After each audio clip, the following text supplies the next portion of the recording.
Hey Charlie, what's going on, man? Good to see you. Here we Yeah, you are. too. How's everything down in Florida?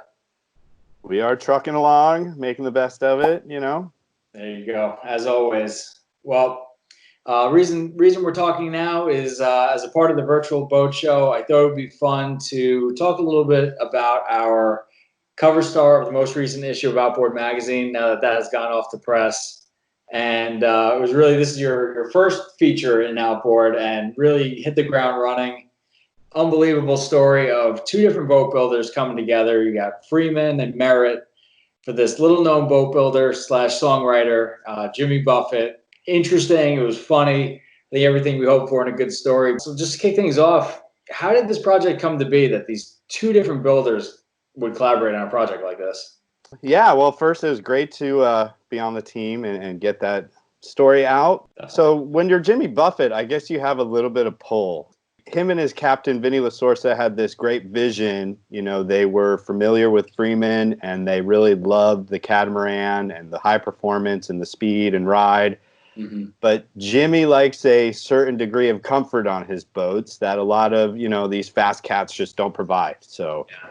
he said, let's get a house built, but not just any house. We're going to go to, Merritt-built Works, which is known for these giant custom sport fish. Yeah. And we're going to make it happen. So they basically took a 42 Freeman hull, and the guys at Freeman hung the motors and sent it down to Merritt's boatyard, and Merritt designed the house, and that's how it all came to be.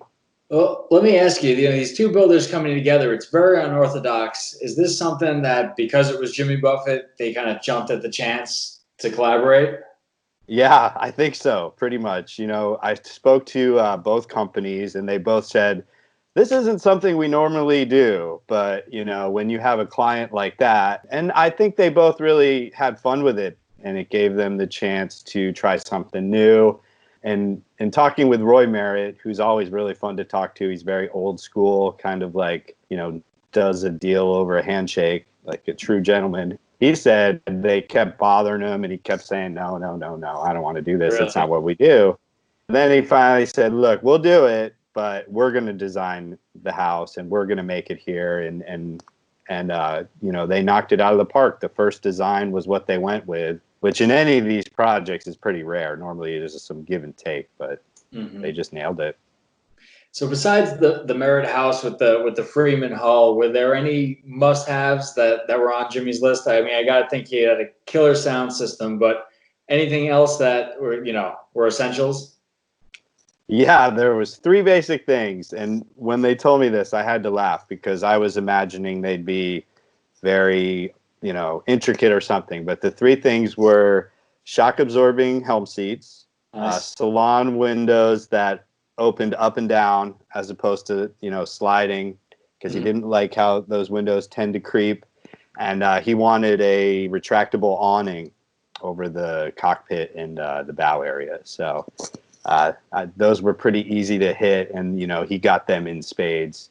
There's a ton of custom touches on this boat, and from what the captain tells me, most of it was really Jimmy's idea, and even like he sat down and drew some of these things out. So Wow. Yeah, it's amazing. And it's cool to see how serious of a boater Jimmy Buffett is. I mean, he could have a super yacht, I'm sure, if he wanted to, but he wants a serious fishing machine, which I love.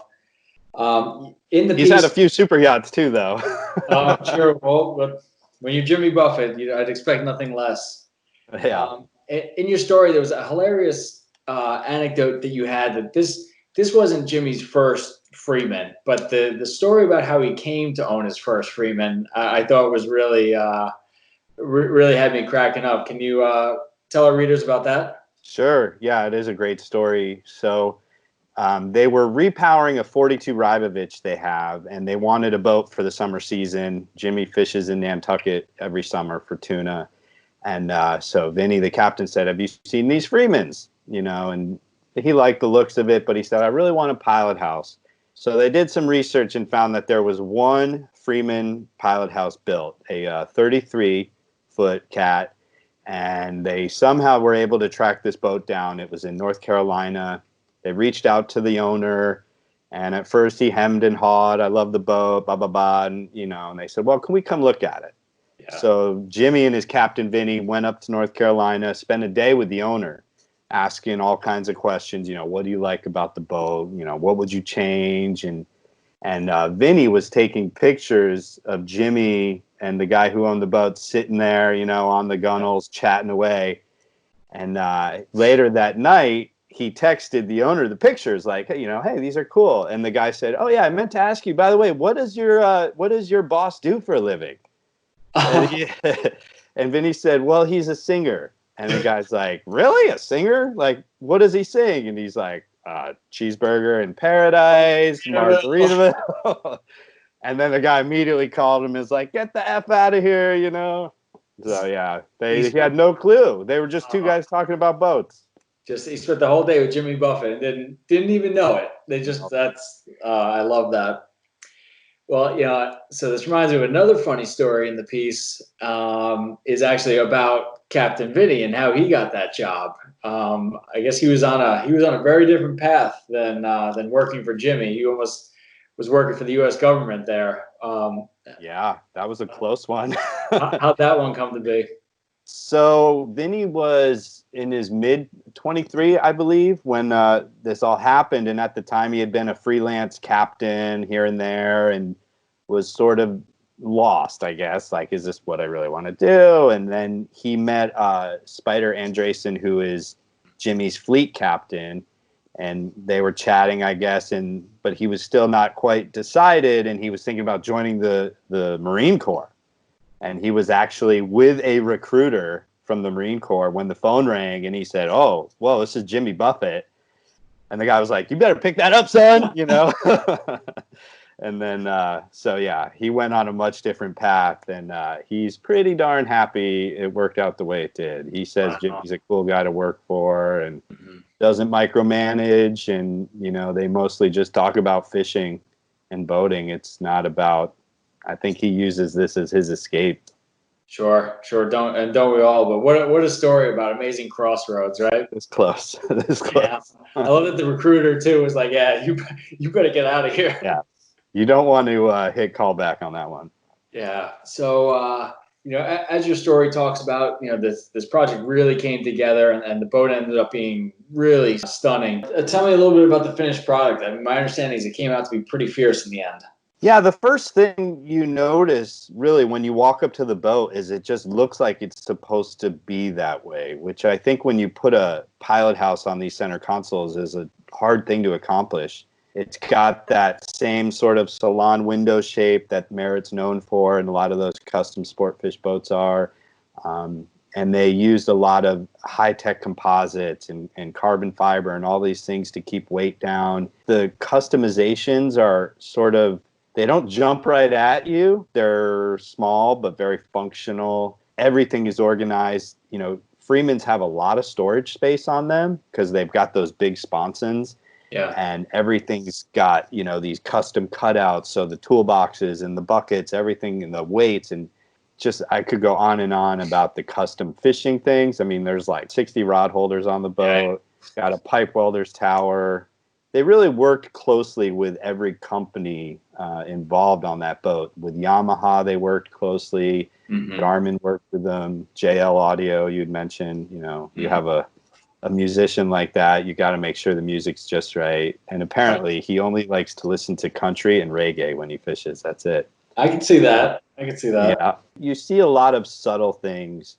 The benches, like when you walk into the house does not have a door on the back. I mean, they have canvas for when they're fishing up north, but it's all open, and you walk in and there's two benches on either side, and they're sort of high, and they did that on purpose. So one, you could see out the windows when you're running, and two, it gives you a little bit more storage. And so on one side, it's got the freezer and drink box, and the other side is they carry a bunch of tools and tackle. I mean, this boat's rigged out to catch everything from swordfish to striped bass. It's just classic looking. It's super nice. That's awesome. Well, I encourage everyone to check out the full feature in an upcoming issue of Outboard Magazine, which is landing any day now. Or what we're doing during this challenging time is we're offering it for free digitally at outboardmag.com. I know I hope everyone enjoys it half as much as I did. Charlie, one last question on the theme of Buffett. What is your favorite Jimmy Buffett song? Oh, Dan, why are you doing this to me? I do like the song Mother Ocean a lot. That's sort of a nice, but I would have to say Last Mango in Paris. The name of Jimmy's boat is Last Mango, and it has that sort of fins up logo on it. And I guess I'd have to stick with that. Although I have eaten at least like 4 restaurants that claim they were the original cheeseburger in paradise. What about you? Now you're on the spot. Well, Charlie, it's 5 o'clock somewhere where I come from. That'll always have a place in my heart, and it's getting towards the end of the workday here. So I think we're gonna call that a wrap. That's another day at the virtual boat show, my friend. But we'll be talking to you soon, and I hope everyone enjoys the story. Yeah, thanks, Dan. It was fun. Anytime. Talk to you later.